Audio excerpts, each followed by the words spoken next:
I was asked to come here and chat a little bit about what it's like being LGBT in science and engineering, giving my personal perspective, a little bit of data science on it, and what we are doing about it.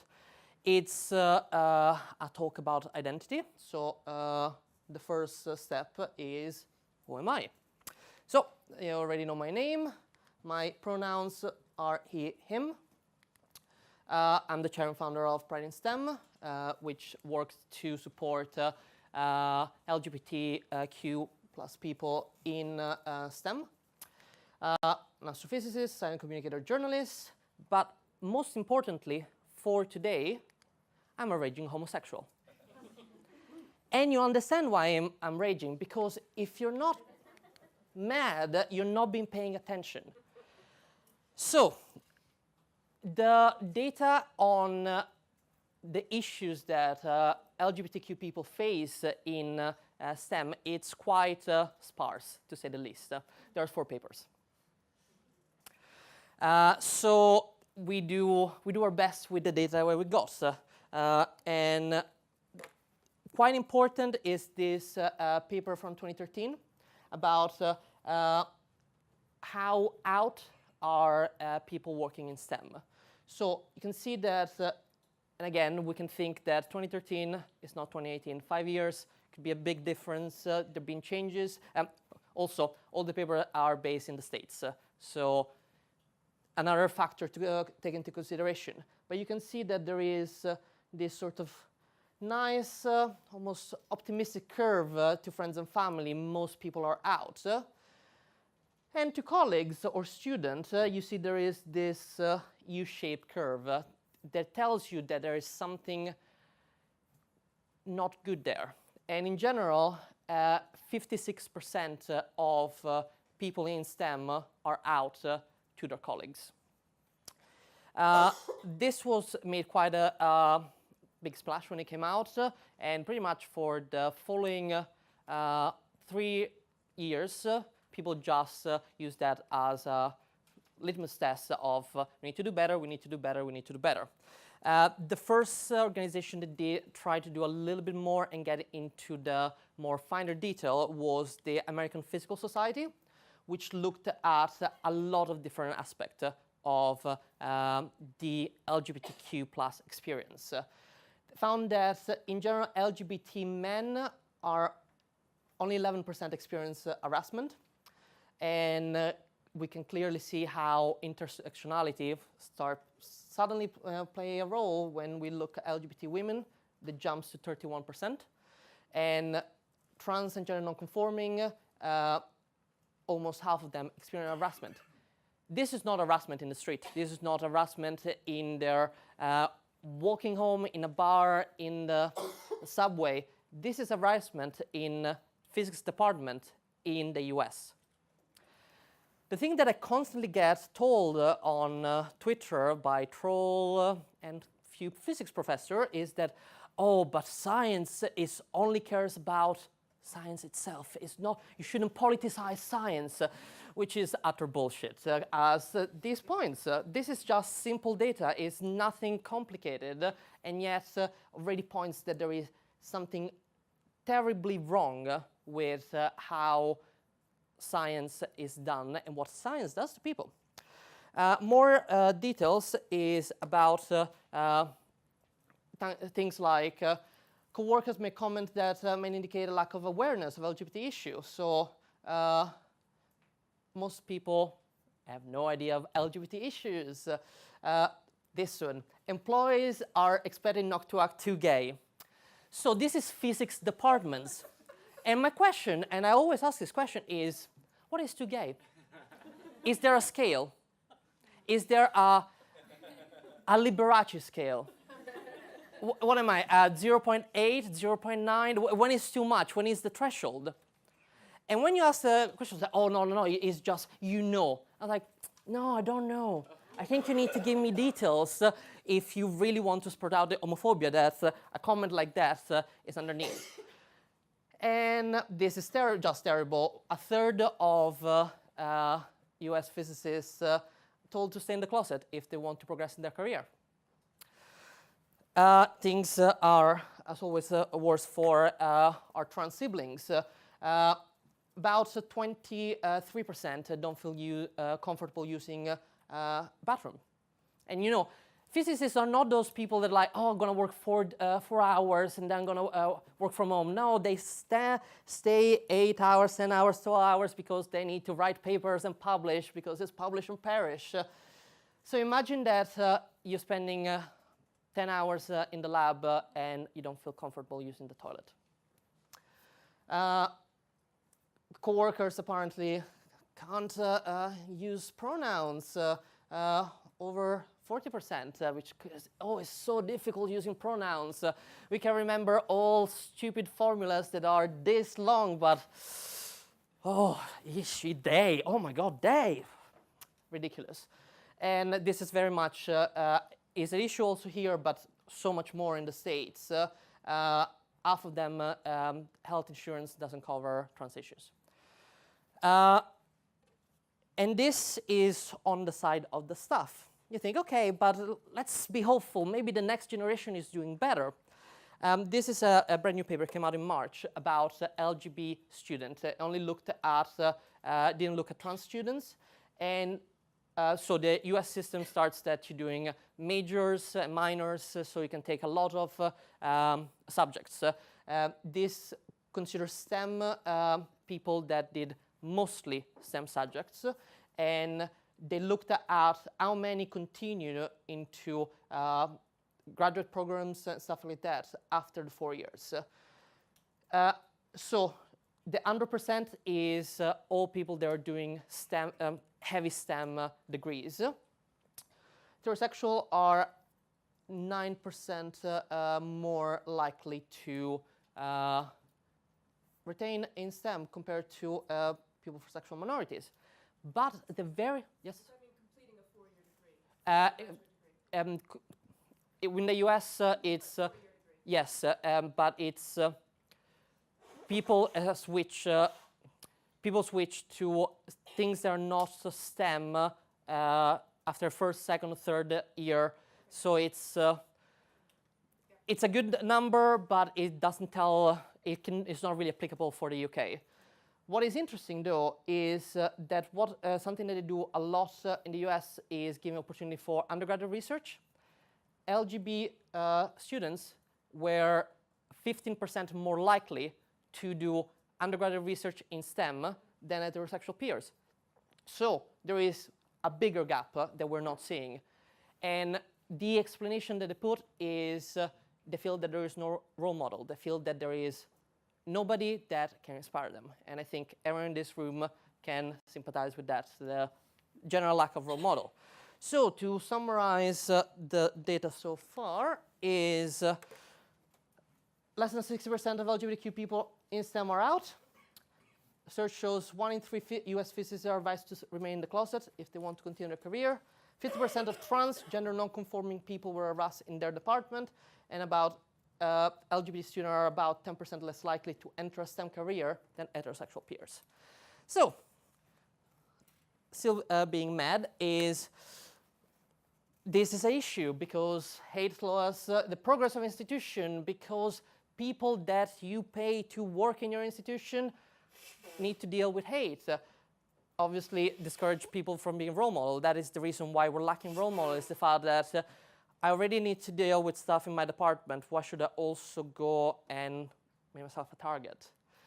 Hate obviously maintains the status quo because that is the people that have the power once. It distracts us from our work because we cannot focus when we're constantly harassed. And all of that is my usual argument to the various trolls that get into my tweets. And so, because they're all, well, not all, but 99% are white, male, and nerds, I always use this, the second Fermi paradox. Who's familiar with the first Fermi paradox? Okay, so the Fermi paradox, Fermi is probably one of the greatest physicists of the 20th century, probably the greatest Italian physicist of the 20th century, And he moved to the US, and in the 50s he was at lunch with colleagues, and they were discussing aliens. And he was quiet for the entire lunch until, at the end, Islamists played down and said, where is everybody? If there is all this space, all these stars, all these planets, where is everybody? So that was my starting point. There are so many different people working in STEM. Why don't we see them? We all know why don't we see them. But it's, we need to point out that identity politics is always been a part of science, it's always been there, because Fermi didn't choose to move to the US because he fancied it, because he had a chance there. He moved to the US because his wife was Jewish. In 1938, when he won the Nobel Prize for the discovery of neutrons, my country passed a racial law that would stop him, although he wasn't even Jewish, just married to a Jew, to work. He took, and so many other people in Europe moved to the US for that reason. So identity has always been part of science. It's just that now that it's become a buzzword, people feel that they can say, oh, you should keep science apolitical. Science is politics because all our lives is politics. So, some science happens in a physical vacuum, but no science happens in a historical one. We are product of our time, and we need to be loud about it. So, what can we do to change things? I have a one-word solution for this. Revolution. As scientists, we love doing revolution. Obviously, what we need is an inclusive and intersectional revolution, because if one of us is left behind, we are still in the same issue. I also like this very good suggestion from this week. Burn the peroxide to the ground. Not sure if burning is like carbon neutral, but I'm willing to take the risk. But this is a great idea. We need to not just be matches. We don't need to just shine a tiny light. We need to be bonfires. We need to burn what has been going on for the last 400 years in STEM to the ground and make it better. So for LGBTQ specific challenges, what we need is challenge discrimination from peers, discrimination from senior people, which is something that I'll talk a little bit later about, but it's something that a lot of people constantly tell me, oh, if it's good that you got that organization involved, but if they could have anyone senior to actually speak out, it would be so much better, rather than just having a logo or anything. There is a lack of protection, there is a lack of resources, and there is a lack of role models. Some of this comes from society itself. We can help, we cannot change it completely. Other are just in our organization, and we can do that. So, how to start this revolution? There's a caveat, because everything beyond this point is my personal experience, so it's obviously survival biased. What I've been doing for LGBT issue is what I've been doing prior in STEM. It didn't start as any big goal. Don't think that I woke up one day and say, I'm going to change science. No, it started even a bit selfishly. I wanted a group to walk in London Pride. I always walked, since London Pride was my first Pride, and since I came here in 2008, I marched every year. And suddenly I was like, not working at Imperial College anymore, and I was like, oh, I really want to march with somebody, and got in touch with a few groups that I thought they were STEM adjacent and didn't have any space or weren't doing any STEM, so I was like, you know what, I'll look if I can do a walking group. So a couple of friends, we decided to do a walking group. You need to have a web page, you need to have an ethos. So we put together, say, we can be supporting STEM in general. So we did that. We created a Facebook page. In a matter of a week, I had 50 emails 50 messages from people just asking, hi, I just saw this, could you, we're trying to start this organization here, this organization there, could you help us, have you got resources? I literally have no expertise in this whatsoever. And most people didn't reply. One person, I started sending them stuff from Stonewall, from Learn Society, And one person got in touch, say, yeah, I've already seen all of that, and nobody could help me. I was like, all right, let me look into it. Well, I put together a sort of simple care package and start sending it to people. And then people start saying, oh, can you do this? Can you do that? And eventually, like, okay, probably there is a need for this to happen. Probably there is something that we can do. And we became a charitable trust, and we start doing our flagship event is called Outthinkers. We create a space is very similar to Pint of Science or talks of science in the pub, but for LGBTQ people. And the first 2 minutes is them talking about their experience as LGBTQ people in STEM. And I think that was our key difference they want to capitalize. Changing what science is like. We have a big social media presence thanks to one of our trustees going viral last week. So we have like almost 9,000 followers now, and I'm just like, oh God, now it's real. We promote resources. We support other LGBTQ events like the LGBT Seminar, which is the biggest STEM conference, I think, in the world for just people that are LGBT. And I've been working with the British Science Association about with their all-party parliamentary group on diversity in science. They've done 3 meetings. To me, showed that there was so much diversity to discuss, because even the things that I thought I knew, the gender, ethnic background, disabilities, families, regional stuff, it turns out that in 3 meetings, we didn't even manage to scratch the surface of anything, and there's so much to do. Mention Outthinkers. So an event for LGBTQ people in STEM to talk about their work and their experience, and it's accessible talks showing people of STEM and how people do STEM, because a lot of people, when I ask them to talk about their experience, they tend to give like a nice timeline between them coming out, interaction, and also their work. So it matters. Luckily, we're not alone in doing this. LGBT Stem are the people that organize the seminar, and also they have a website full of interviews to LGBT people in STEM. There is 500 queer scientists that started in June and was very popular. On social media, there is Queer in Science that is from Australia. They do lots of share resources and stuff like that.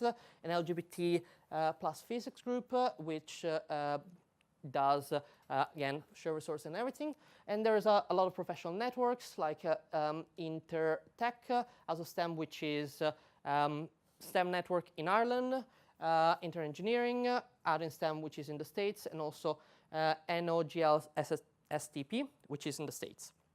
So, what is my proudest achievement in doing Pride in STEM? Because I felt that we could do more. It's one of the things is we are a tiny, tiny, tiny charity.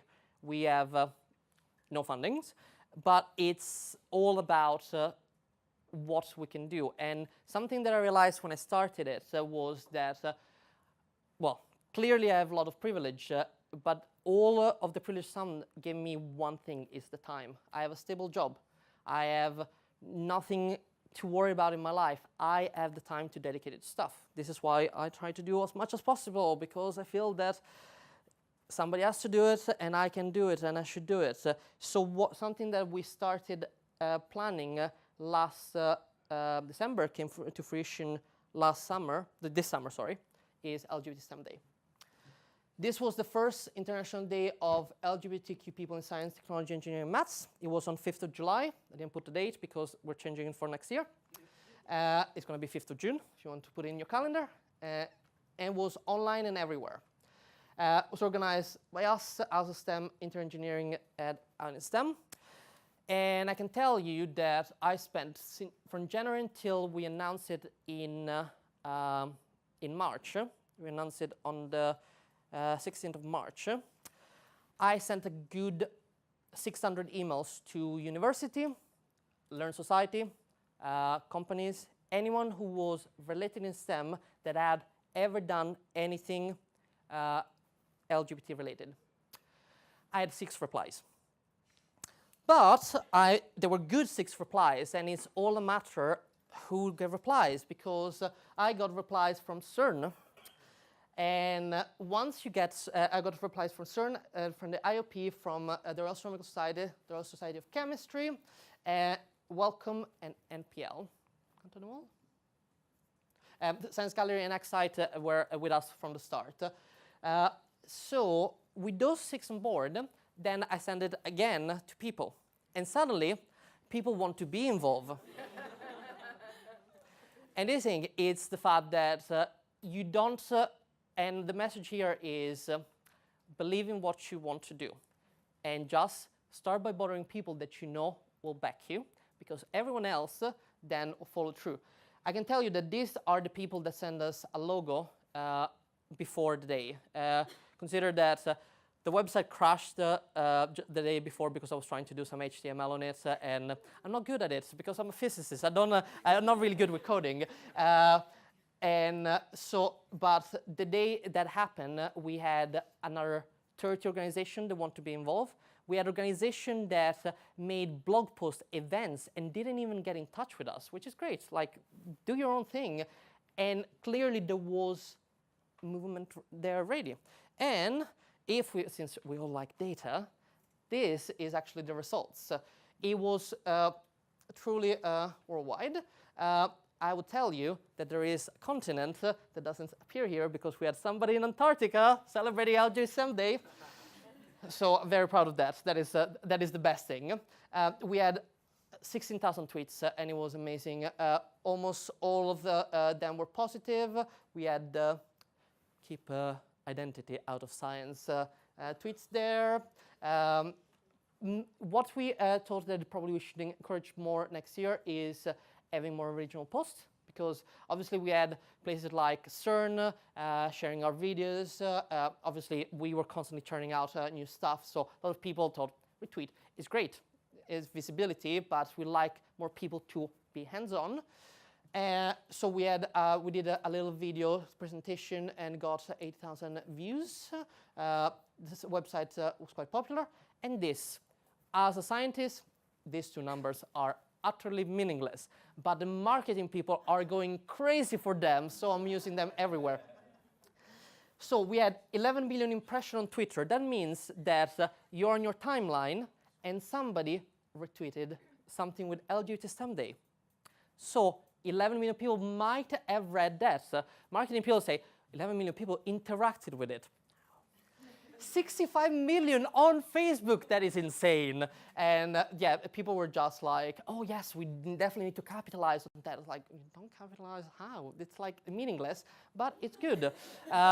What we care about is this. It means that there were a lot of people engaged, 16,000 people engaging in our tweets. So there is an audience there, and it's the beginning for something. So what is the future?